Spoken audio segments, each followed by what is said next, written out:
I'm Ginger, and this is Ginger's Drunk Movie Reviews. I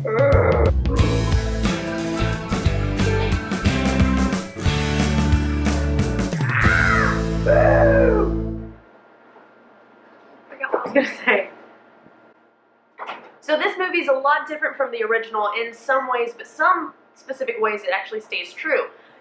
For instance, the very beginning, we get to see Georgie running after this little sailboat, paper sailboat, that his brother makes. And it's almost to the T, exactly what you expect from the very first movie, because that's one of the most iconic scenes. Okay, so we see the whole thing, we see the new It, and it is almost terrifying. But if you look up the actor who plays the It character, his name is Bill, I want to say Bill, Ergisch-Nergebergen. Literally, that's his name. Bill Ergisch-Nergebergen. And you might think he looks very similar to someone else in the sci-fi world. Take a look at his brother. Ah! It's the guy from True Blood. The guy, like the hottie with the body, yes. Okay, so back to the main character. Just a side note, he's kind of hot. So, getting into the story, we see this whole new character of It. And, I mean, this guy had to feel some pressure because he's having to live up to Tim Curry's original It, which does make a sneak peek into the movie. It's like a fun little Easter egg hiding in the movie. We get to see It, and yes, he's scary, but in his own new way other than Tim Curry. Then we get to see the Loser Club, which is one of the most phenomenal, I'm breathing hard. Get this, one of the kids is from Stranger Things, like that one. So that kid's in it, but he's the exact opposite kind of character as the kid from Stranger Things, because the character he plays in Stranger Things is actually like a really sweet kid, whereas in this movie, he curses like a sailor. Was not expecting that at all. Like, whoa. And a fun little thing about the movie that you might not catch at first is that the original TV series set the kids section of the movie, the part 1, in the late 50s.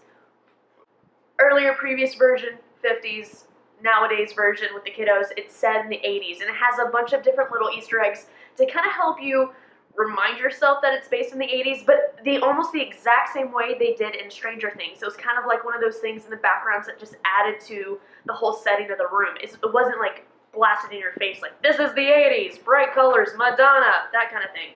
One of my favorite kids, I think, has got to be Stuttering Bill, because the kid who played that character did it so well. He played it up, but he didn't overact it, and I think these kids really knew how to play off of each other. Like, they were good actors, like they weren't just some, Disney Channel kids.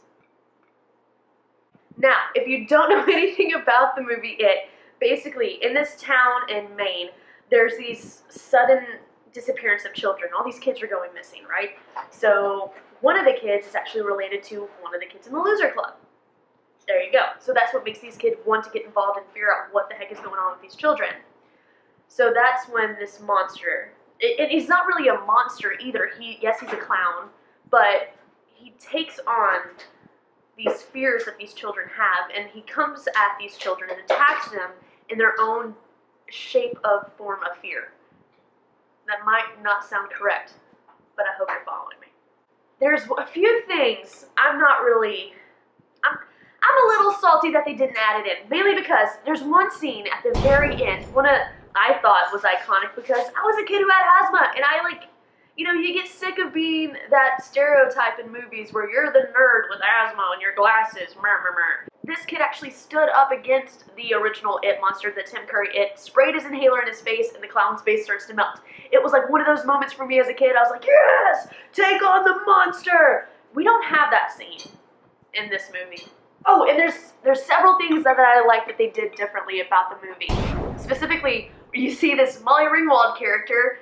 Yes, that's exactly what she looks like. She goes into the bathroom and she has that scene where I remember the balloon coming out of the sink. She leaning over and it right in her face. No, not this time. And I love what they did to it. It was very The Shining meets Carrie, Stephen King.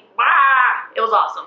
But there's also another scene where maybe it's just the director and how they played on the character's own fears. They made them a little bit different. We don't have the shower scene where it pops out of the drain, which is also terrifying. I was terrified of drains for 4 years. We only owned a shower. Didn't have that scene anymore. These are all new fears and new different character development type of scaredness these children have, and having to overcome that to defeat this monster. So we see these kids not only grow as humans, because this is a Stephen King movie. Yes, you're going to learn something. And something that I love about this movie, that what we're missing in scary movies today is that happy resolution at the end. Yes, it's cheesy, yes, it's corny, but they did it the right way. They did it very, very well done.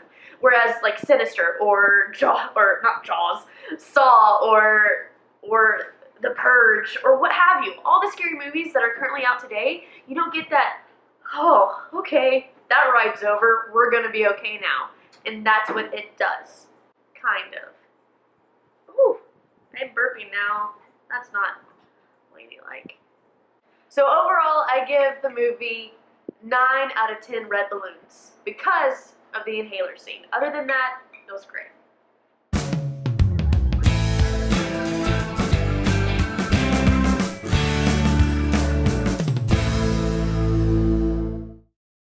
I went into the theater and then there was children in there and I thought these kids are going to be scarred just the way I was scarred when I first saw the movie.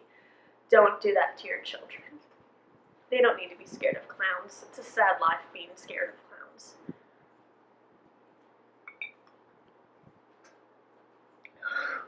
This doesn't ever taste good, ever.